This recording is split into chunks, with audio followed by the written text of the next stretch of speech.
Morning, কেমন আছেন সবাই? মৌমিতা সেকেন্ড ইনিংস ব্লগে আপনাদের সকলকে স্বাগত জানাই। আজকে গোয়া সিরিজের 7th এপিসোড নিয়ে চলে এলাম। আজকের দিনটা 18 জুন অর্থাৎ মঙ্গলবারের সকাল। আগের ব্লগে আপনারা তো দেখলেনই যে আমরা একদিনের জন্য অন্য একটি হোটেলে চেক ইন করলাম। চেক ইন করার সাথে সাথে আর সময় নষ্ট না করে বেরিয়ে পড়লাম ফোর্ট এবং নর্থ গোয়ার বিচেসগুলোকে এক্সপ্লোর করতে।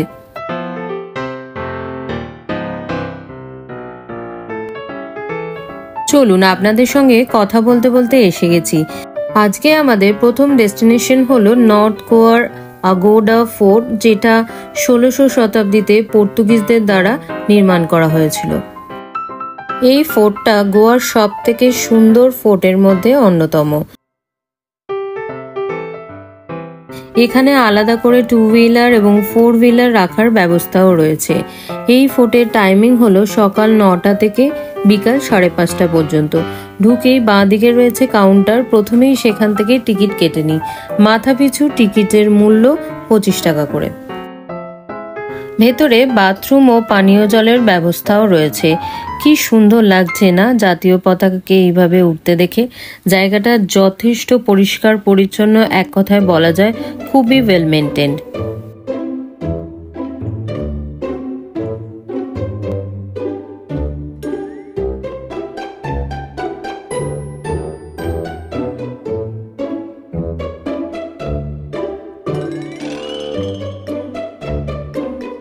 এই ফোর্টের ভেতরটা এতটাই সুন্দর, আমি তো একথা হলপ করে বলতেই পারি যে আপনাদের প্রিয়জনদের সঙ্গে নিয়ে একটা সুন্দর মুহূর্ত তৈরি হতে পারে, আর সেগুলোই আপনাদের স্মৃতির খাতায় রয়ে যাবে।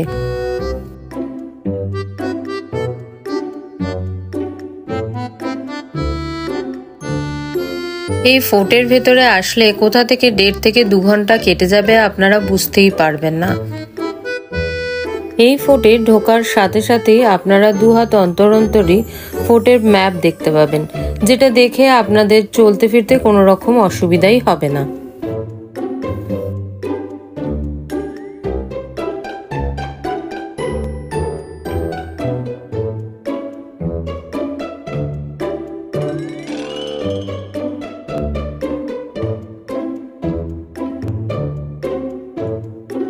চলুন এবার টিকিট দেখিয়ে ফোর্টের মধ্যে ঢুকে পড়ি। অনেক কথা শুনেছি এই ফোর্ট সম্পর্কে, তাই আর ধৈর্য ধরে রাখতে পারছি না।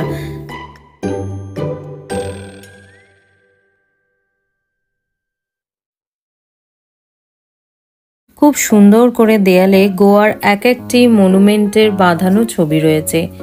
ফোর্টের দেয়ালে প্রত্যেকটা ছবির বলতে পারেন প্রত্যেকটা মনুমেন্টের পুরনো ভার্সন আর নতুন ভার্সনকে আপনাদের সামনে সুন্দরভাবে তুলে ধরেছে।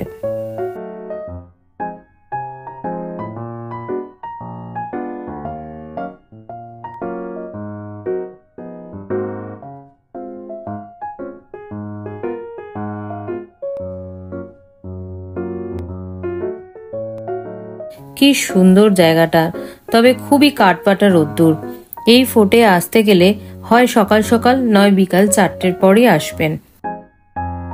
পর্তুগিজদের তৈরি অ্যাগোয়াডা ফোর্টে অ্যাকোয়াক থেকে নেওয়া হয়েছে, যার মানে ওয়াটার রিজার্ভার। এই সময় এই কেল্লা পর্তুগিজদের জল সরবরাহের জন্য ব্যবহার করা হতো। এই রিজার্ভারে 23,76,000 গ্যালনের ওয়াটারও রিজার্ভার করে রাখা থাকতো। 1600 সালে তৈরি এই ফোর্টে একটা লাইট হাউসও রয়েছে, যেটা এখন আর কাজ করে না। এই ফোর্ট 3 দিকেই জল দিয়ে ঘেরা। এই ফোর্টের 2টো পার্ট রয়েছে, একটা আপার পার্ট এবং একটা লোয়ার পার্ট। যখন পর্তুগিজদের কোনো শিপ আসতো তখন তারা লোয়ার পার্টই ডক করত, আর আপার পার্ট থেকে জল স্টোর করা হতো। লাইট হাউসও রয়েছে এবং একটা গুপ্ত রাস্তাও ছিল এই ফোর্টের মধ্যে। দেখে বোঝাই যাবে না 400 বছরের পুরনো ফোর্ট এত সুন্দরভাবে ওয়েল মেইনটেইন করে রেখেছেন যে কি বলবো। এই ফোর্টের ওপর থেকে সমুদ্রের শোভা দেখতে দেখতে খুবই ভালো লাগবে, এখান ছেড়ে আপনাদের যেতেই ইচ্ছা করবে না। সমুদ্রের এত সুন্দর শোভা দেখতে যে কি বলবো। এক পাশটা পুরো কালো করে এসছে অর্থাৎ মেঘে ভর্তি, আবার আরেকটা পাশ খুব সুন্দর পরিষ্কার অর্থাৎ মেঘমুক্ত আকাশ। দেখে চোখ জুড়িয়ে গেল। তাই তো সবাই নিজেদের প্রিয়জনকে সঙ্গে নিয়ে বিভিন্ন রকম পোজ দিয়ে নিজেরা খুব সুন্দর করে ফটো সেশনটা কমপ্লিট করে নিচ্ছে।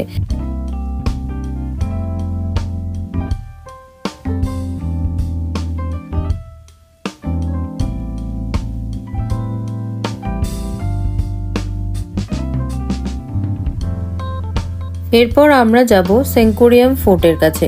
এটা হচ্ছে অ্যাগুয়াডা ফোর্টেরই আরেকটা পার্ট, অর্থাৎ একে লোয়ার পার্ট অফ অ্যাগুয়াডা ফোর্টও বলা যেতে পারে। এখান থেকে সমুদ্রের শোভা খুব সুন্দর লাগছে। আমরা সেঙ্কুরিয়াম ফোর্টকে খুব একটা ভালো করে এক্সপ্লোর করতে পারলাম না, তার কারণ খুব জোরে বৃষ্টি পড়ছিল। তবে এখানে এই সেঙ্কুরিয়াম ফোর্টের সাথে নিচে বিচও রয়েছে, যার নাম সেঙ্কুরিয়াম বিচ।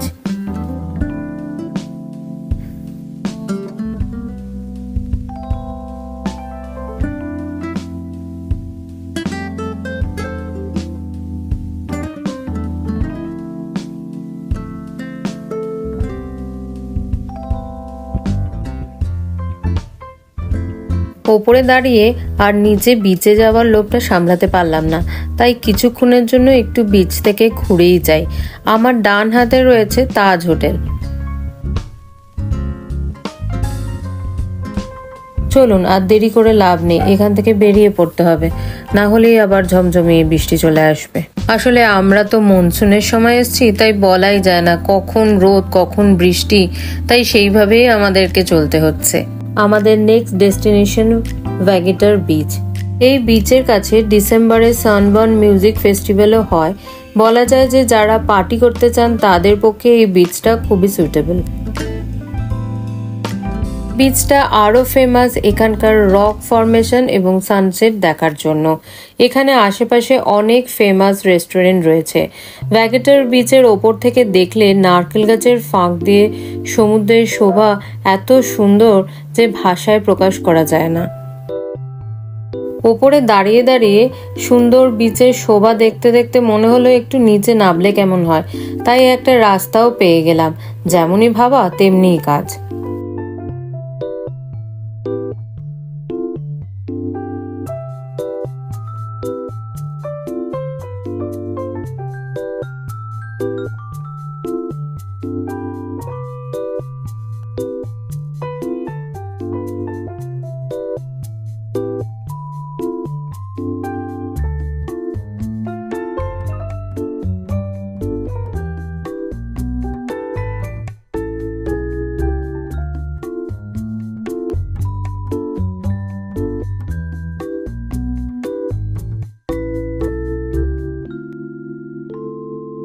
তবে এখানকার জলটা খুবই নোংরা আর বালিটাও কালো।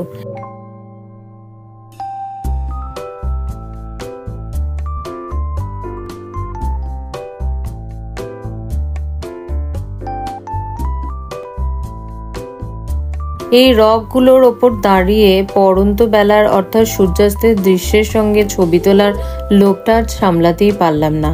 পাহাড়ি জায়গায় বলুন, সামুদ্রিক জায়গায় বলুন আর নিজের শহরই বলুন, প্রত্যেকটা জায়গায় সানসেটের দৃশ্যই নিজের জায়গায় আলাদাই একটা সৌন্দর্য রাখে। তাই এই দৃশ্যকে দু চোখ ভরে উপভোগ করার লোভ আর ছাড়তেই পারলাম না। তার মধ্যে এত সুন্দর করে আছে আকাশটা, কিছুটা অংশ কালো মেঘে ঢাকা, আর তার মধ্যেই সানসেট দেখতে পাচ্ছি, খুব সুন্দর লাগছে। চলুন, এখানে কাছেই একটা ক্যাফে আছে, সেখানে গিয়ে বসে একটু চা কফি খাই। ক্যাফেটার নাম হচ্ছে আর্জুনা। এই ক্যাফেটা খুব সুন্দর করে সাজানো।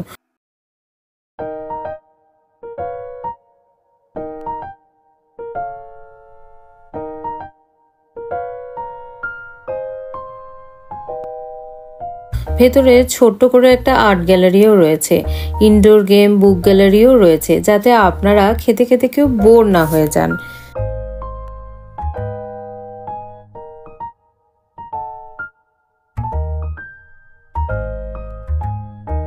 আপনারা যদি কখনো গোয়ায় আসেন তাহলে এখানে আসতেই পারেন।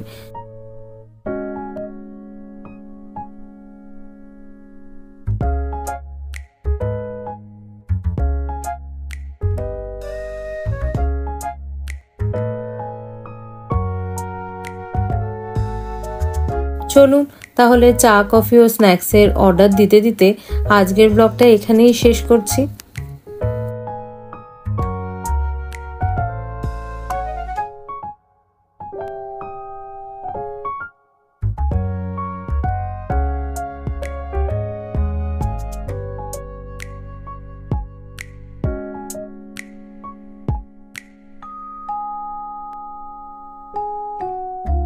চলুন তাহলে আজকের মতো এখানেই শেষ করছি।